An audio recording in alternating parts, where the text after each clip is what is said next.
آپ کے سامنے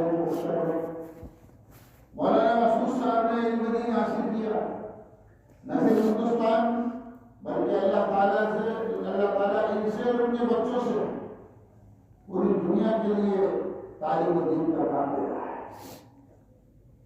میں آپ کے سامنے بیٹھا ہوں، میرے والد پولیس میں دربار تھے، مولانا عمار صاحب اور مولانا محمود صاحب الحمدللہ میں موٹائیں تھے، والد صاحب والے سن آئے کرتے تھے۔ اللہ ان کی اور سبھی کے والدین کی قبروں کو نور سے منور فرما دے۔ پولیس والے کی اولاد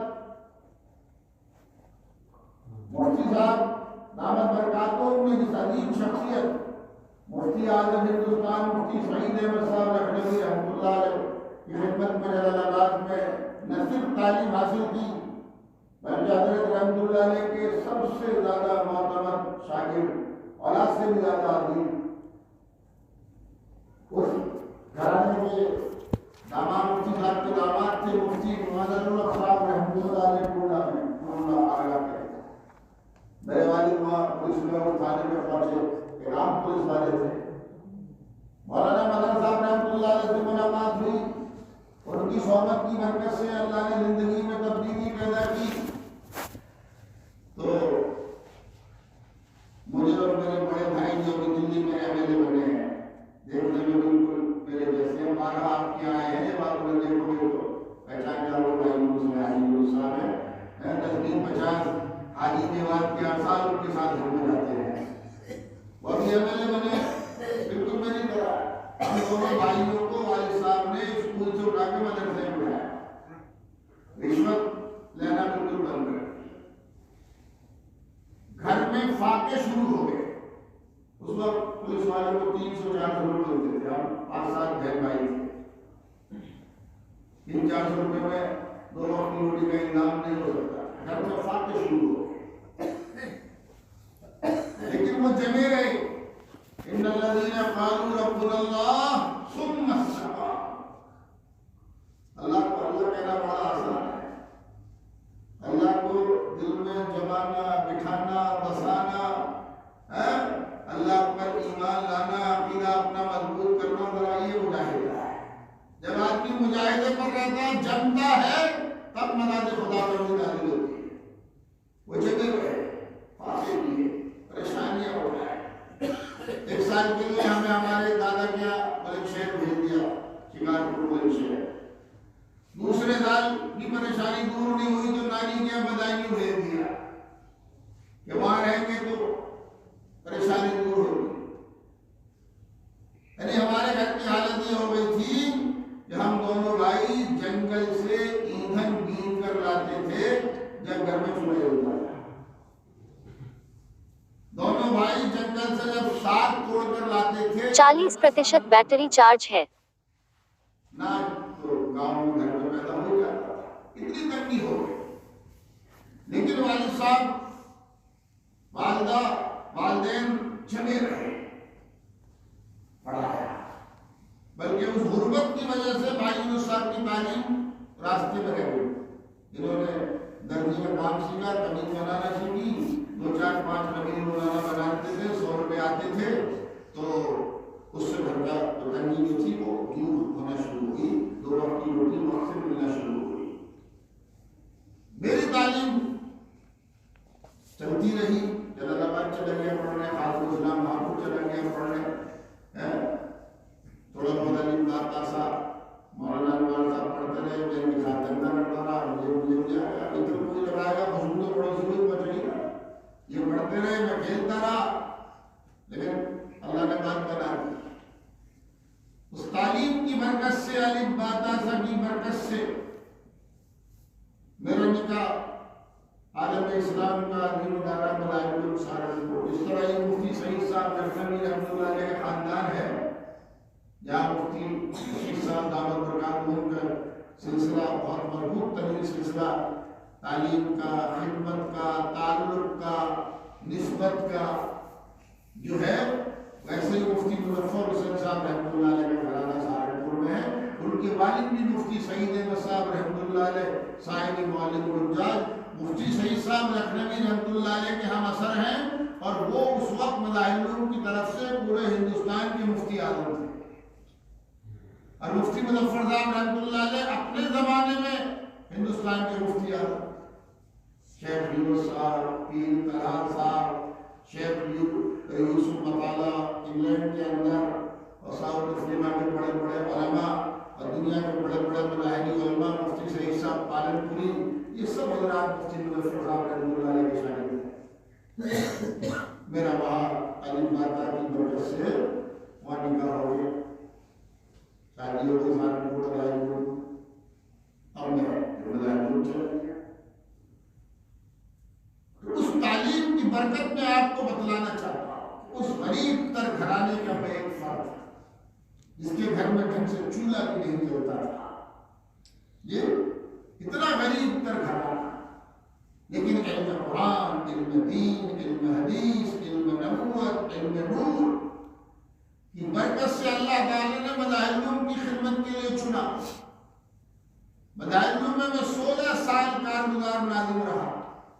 مدارس العلوم ہندوستان کا وہ ادارہ ہے جس میں 150 سال سے ہندوستان کے ہزاروں بچے تعلیم حاصل کرتے ہیں، جس کی عالمی خدمات ہے۔ تبلیغی جماعت کا میوات باغوں میں تعارف کرانے کی ضرورت نہیں ہے، تبلیغی جماعت کا منبع اور مرکز مدارس العلوم سہارنپور ہے، وہاں اللہ نے کام کیا۔ اس کے بعد تعلیم کو عام کیا جائے، ہم مولانا انوار صاحب، قاری رمضان صاحب علم گڑھ، قاری یونس صاحب آپ کے 5 مینار مدرسے میں بیٹھے 15 سال پہلے، آپ کو مدرسہ دلی میں 5 مینار دکھا ہے، وہاں بیٹھے ایک کمرے پر، اور سوچا کہ تعلیم کو گھر گھر کیسے پہنچایا جائے۔ ہم نے آل انڈیا دینی مدارس بورڈ کے نام سے ایک تنظیم بنائی، آج اللہ کے فضل ہے وہ تنظیم پورے ہندوستان میں کام کرتی ہے، پورے ملک میں جانی جاتی ہے، تمام صوبائی حکومتوں میں جانی جاتی ہے، مرکزی حکومت میں جانی جاتی ہے۔ تو ایک ادنا سے گھر کا آدمی آج پورے ہندوستان کے نہ صرف مسلمانوں کے بچوں اور بچیوں کی تعلیم کی فکر کر رہا ہوں، بلکہ پورے ہندوستان کے ہر بچہ پڑھے، ہر بچی پڑھے، اس کی تعلیمی فکریں ہمارا آل انڈیا دینی مدارس بورڈ کا۔ ہمارے کندھوں پر ذمہ داری صرف مسلمانوں کی نہیں ہے، ہمارے کندھوں پر ذمہ داری پوری امت کی ہے، ہمارے کندھوں پر ذمہ داری پوری انسانیت کی ہے، ہمارے کندھوں پر ذمہ داری اللہ کے تمام بندوں کی ہے۔ تو ہم اپنی سوچ صرف مسلمانوں تک کیوں رکھیں؟ ہم اپنی سوچ اپنے علاقوں تک کیوں رکھیں؟ آل انڈیا دینی مدارس بورڈ ملک میں تعلیمی تحریک چلا رہا ہے، ہر بچہ پڑھے، ہر بچی پڑھے۔ اب یہ میں اتنا بڑا کام اور میرے ساتھی بورڈ کی شکل میں کر رہے ہیں، یہ تعلیم کی برکت ہے۔ یہ میں آپ کو بتانا چاہتا ہوں، اس لیے میں نے آپ کو تکلیف دی کہ آپ بھی اس بات کا عہد کریں، انشاءاللہ ہر بچے کو پڑھائیں گے، ہر بچے کو۔ جب میں اکیلا اپنے تمام ساتھیوں کو لے کر ہندوستان کے کروڑوں بچے اور بچیوں کی تعلیمی فکر لے اوڑ سکتا ہوں، مولانا محفوظ صاحب چاہے مالپوری میں بیٹھے ہو یا افریقہ میں ہو، دن رات امت اور ملت کی فکر لیے رہتے ہیں، تعلیم کی وجہ سے، ورنہ شاید پیسے والے ان سے زیادہ اور مجھ سے زیادہ پیسے والے لاکھوں کروڑوں لوگ موجود ہیں، لیکن وہ اپنی اپنی میں مگن ہے، سب اپنی اپنی میں مگن ہے۔ تو میرا عرض کرنا آپ سے یہ ہے کہ تعلیم ایک بہتا ہوا سمندر ہے، تعلیم ایک بہتا ہوا سمندر پانی ہے، دنیا میں کوئی طاقت اس کا راستہ بولیے نہیں ہو سکتی۔ آپ حضرات عام طور پر کسان ہیں، کھیت میں پانی لگاتے ہیں، جی پانی جو بہ رہا ہے، آپ نے ایک طرف سے مٹی لگائی، پانی کیا کرے گا؟ دوسری طرف چل دے گا۔ آپ ادھر پھر مٹی لگا دیجئے، پھر کیا کرے گا؟ ادھر کہیں چل دے گا۔ آپ چاروں طرف سے گھیر دیجئے، اوپر سے بہنا شروع کر دے گا نہیں. آپ زیادہ اونچا گریں گے پیچھے کو بہنا لوٹ جائے گا. تعلیم ایک بہتا ہوا پانی ہے. دنیا میں کوئی طاقت اس کا راستہ نہیں روک سکتی. اسی مودی حکومت میں، اسی یوگی حکومت میں تعلیم کی برکت سے، تعلیم کی وجہ سے ہمارے سینکڑوں بچے بچیاں IAS IPS کے امتحان پاس کر کے حکومت ہند کے نظام کا حصہ بن گئے. ہمارے سینکڑوں بچے بچیاں DM بن رہے ہیں، کلکٹر بن رہے ہیں، جج بن رہے ہیں. جہاں تک مذہبی تعلیم کی بات ہے، میں یہ عرض کرتا ہوں کہ مذہبی تعلیم ہر مسلمان کے لیے روح کی حیثیت رکھتی ہے. چاہے وہ امیر ہو یا غریب، بادشاہ ہو یا عوام، طاقتور ہو یا کمزور، خاص ہو یا عام، ہر مسلمان کے لیے مذہبی تعلیم روح کی حیثیت رکھتی ہے. اس کا سیکھنا اپنے اندر روح کو زندہ رکھنا ہے، اور اس کا نہ سیکھنا روح کا نکل جانا ہے. لیکن چونکہ ہم دنیا میں بھی ہیں، ربنا آتنا فی الدنیا حسنہ وفی الآخرۃ حسنہ، دونوں جہان میں ہمیں بھلائیاں چاہیے. ہم دنیا میں بھی ہیں، دنیا کی تمام اچھائیاں ہمیں چاہیے. تو ہمیں دنیا میں ڈاکٹر بھی چاہیے، انجینئر بھی چاہیے، ماسٹر بھی چاہیے، فلاسفر بھی چاہیے، سائنسداں بھی چاہیے، ٹیچر بھی چاہیے. ہر طرح کے لوگ چاہیے نا چاہیے دنیا میں، یہ نہیں چاہیے. اس لیے مذہب اسلام دنیا کی تعلیم کو حصول کے لیے بنا نہیں کرتا، بلکہ میں علماء کی موجودگی میں جرات کر دوں. ابھی کا ٹائم رات کے 8:43. اس لیے میں آپ سے، مال پوری والوں سے اور بیوان والوں سے کہنا چاہتا ہوں، ہمارے لاکھوں کروڑوں بچے بچیاں آج علم کی روشنی سے رہا. میں آج دوپہر مولانا عبدالخالق صاحب سنگری نائب محترم دارالعلوم دیوبند کی موجودگی میں عیدگاہ بدل بڑے جمعے کی نماز کی بات کہہ رہا تھا، اور جلسے دستار بندی تھا.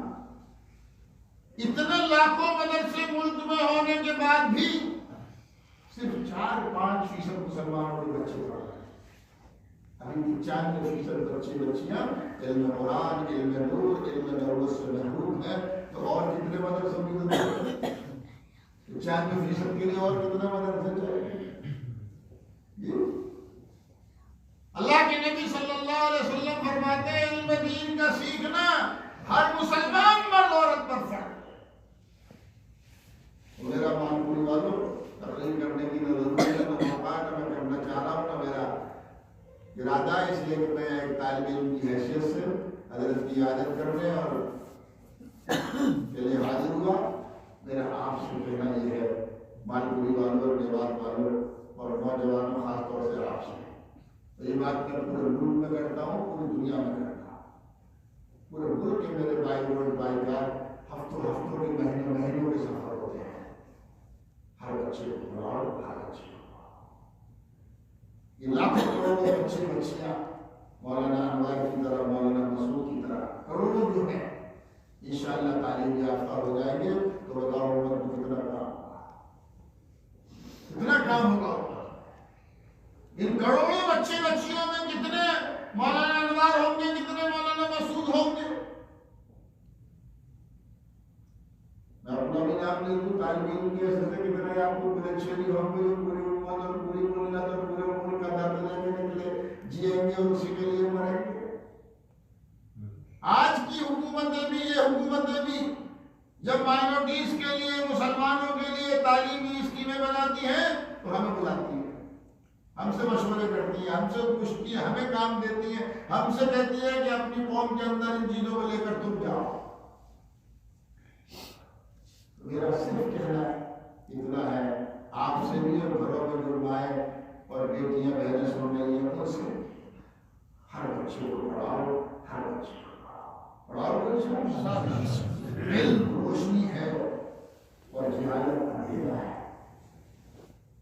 علم والا آنکھوں والا ہے اور بے علم نابینا اور اندھا ہے.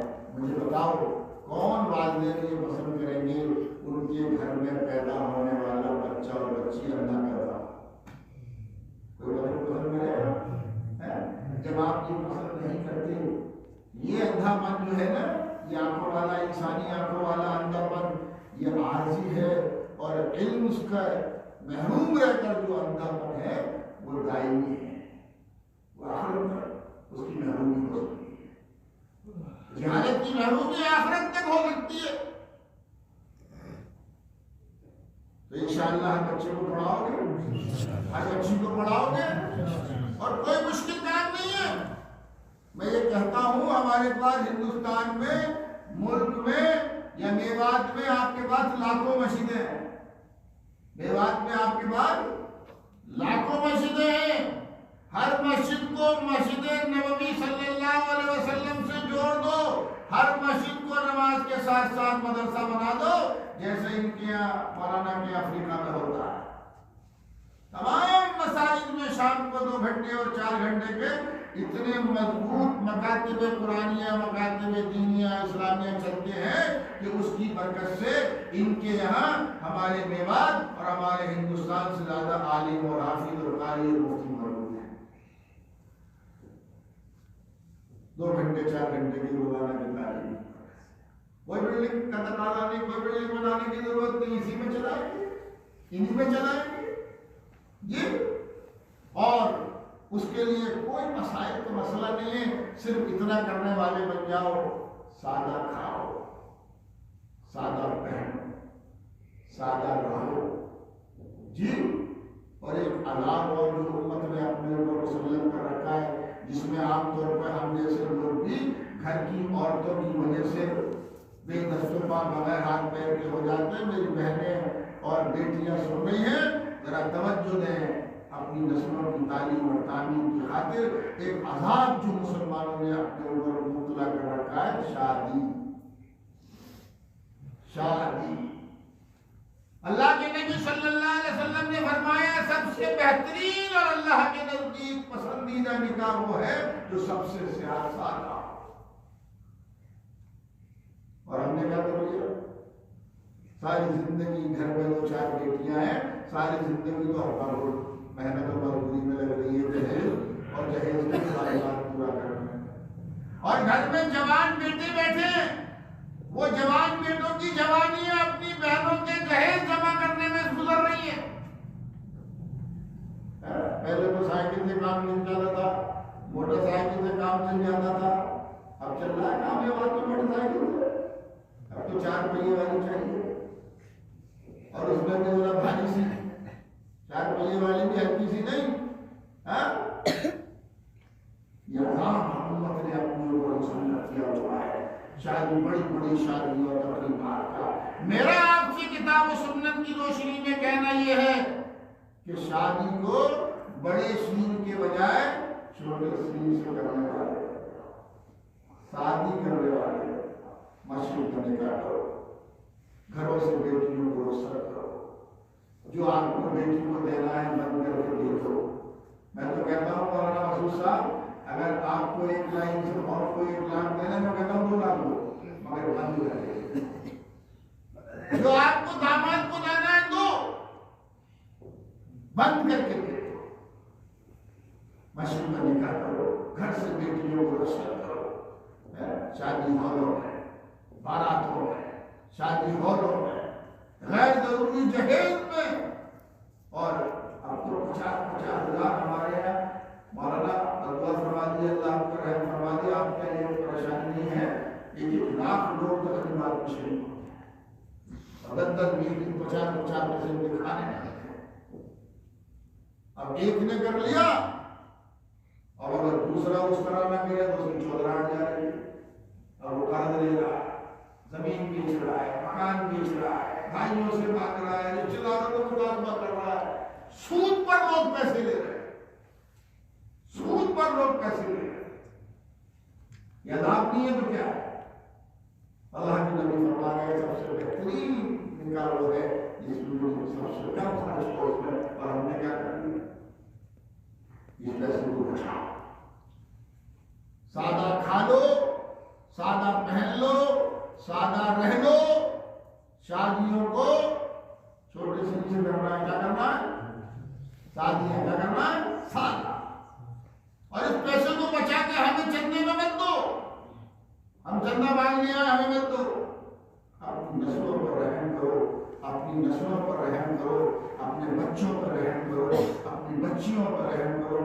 موجودہ ہندوستان میں اور آنے والے ہندوستان میں اگر اپنی اس معصوم نسلوں کا تحفظ چاہتے ہو، ان کی بقا چاہتے ہو، ان کے حقوق کی حفاظت چاہتے ہو، یہ زمانے میں سر اٹھا کر ملک میں رہ سکیں اور جی سکیں اور چل سکیں، اگر یہ چاہتے ہو تو ایک ہی راستہ ہے۔ کیا نام ہے راستے کا؟ ایک ہی ہتھیار ہے۔ کیا نام ہے؟ تعلیم۔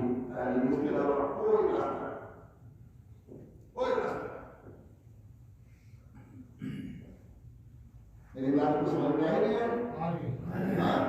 بس اسی یہ بات کہنے کے لیے بیٹھا تھا کہ ایک ایک بچے کو پڑھاؤ، ایک ایک بچی کو پڑھاؤ، صرف مالپوری نہیں، کم از کم میوات تک یہ تحریک چلے کہ انشاءاللہ شادیاں کریں گے، مسجد میں نکاح کریں گے، لین دین سے میں بیٹی اور داماد کو منع نہیں کر رہا، لیکن شادی حالوں کی تقریبات کا سوشل بائیکاٹ کریں گے جی، اور مسجد میں نکاح کریں گے، اور مالدار اور سرمایہ داروں کو کھانے نہیں کھلائیں گے، اس پیسے کو بچائیں گے اور اپنے بچوں کو پڑھائیں گے، اپنی بچیوں کو۔ کروڑوں بچیاں ہیں آپ کی، کروڑوں، ایک دو نہیں۔ جب ان کروڑوں کو سب کو پڑھاؤ گے تو ان میں لاکھوں مولانا انوار پیدا ہوں گے، لاکھوں ان میں مولانا مسعود پیدا ہوں گے، لاکھوں ان میں یعقوب بلندشہری پیدا ہوں گے۔ بتاؤ مسلمانوں کی ترقی ہو رہی ہے؟ میں نے بھی آپ کو بتایا، اسی حکومت میں ابھی 2-3 مہینے پہلے رزلٹ آیا ہے، ہمارے سینکڑوں بچے بچیاں جج بنے ہیں۔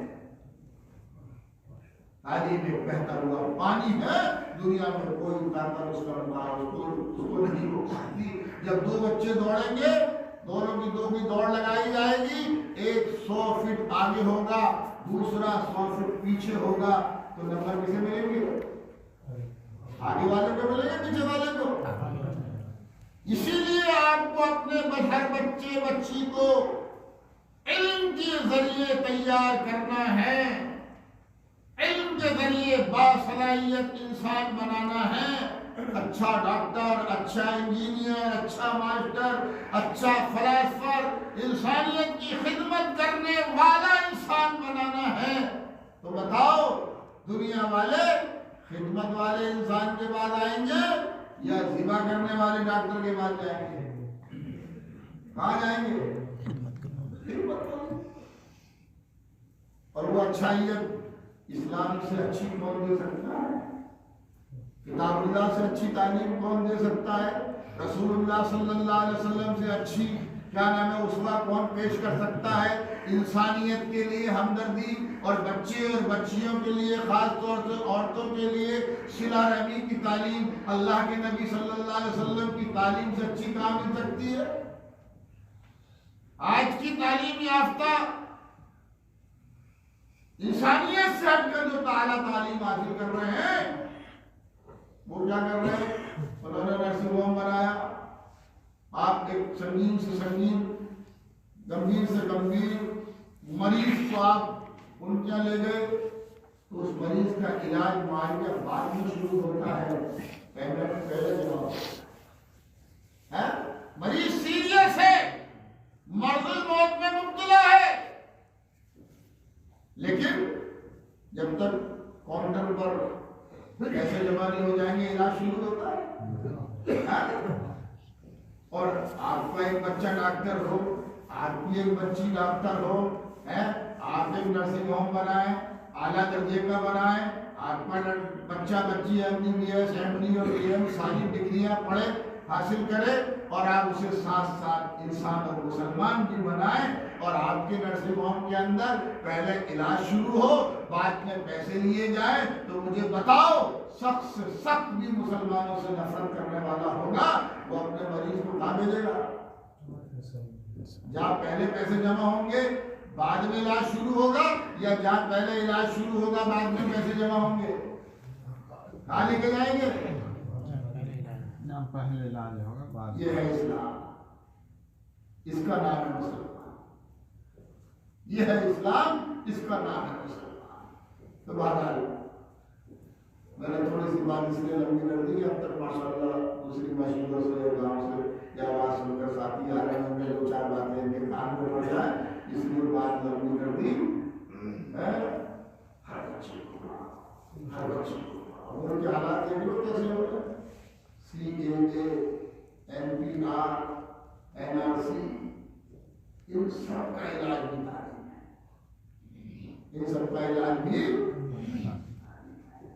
ان سب کا حل بھی تعلیم ہے، ان سب کا جواب بھی تعلیم ہے۔ جب ایک بچہ بچی ملک کا قانون جانتا ہوگا تو وہ ملک کے ملازمین اور افسران سے جب اس کے بعد وہ آئیں گے فارغ لے کر معلومات کرنے تو وہ اپنا تحفظ کے ساتھ اس فارغ کو بھروائے گا، اور پڑھا لکھا نہیں ہوگا، یہ لکھ بولیں گے جو چاہیں گے، کہ سائن کر دو نیچے، وہ سائن کر دے گا یا وہ لگا دے گا۔ کیا وجہ ہے، مولانا سے پوچھ لینا بعد میں، کیا وجہ ہے اللہ تعالیٰ نے قرآن حکیم میں سب سے پہلا پیغام امت مسلمہ کے نام اور دنیا انسانیت کے نام اقرا بسم ربک الذی خلق، جیسے طالب علم کی سمجھ میں یہ آتا ہے کہ سب سے پہلا پیغام یہ آنا چاہیے تھا کہ اے کافرو اسلام لاؤ، اے مشرکو ایمان میں داخل ہو، اور جب اسلام لے آتے مومن ہو جاتے تو اب نماز پڑھو، روزہ رکھو، حج کرو، زکات دو، اور تمام احکامات اسلام چالو ہوتے۔ لیکن پہلا پیغام کیا رہا؟ پڑھو پڑھو پڑھو پڑھو، اس لیے کہ ان جیسا طالب علم یہ سمجھتا ہے کہ جب انسان پڑھا لکھا ہوگا تو ایمان اور کفر میں فرق سمجھ سکے گا، ایمان کی خوبیاں کیا ہیں، ایمان کے فائدے کیا ہیں، اور کفر کے نقصانات۔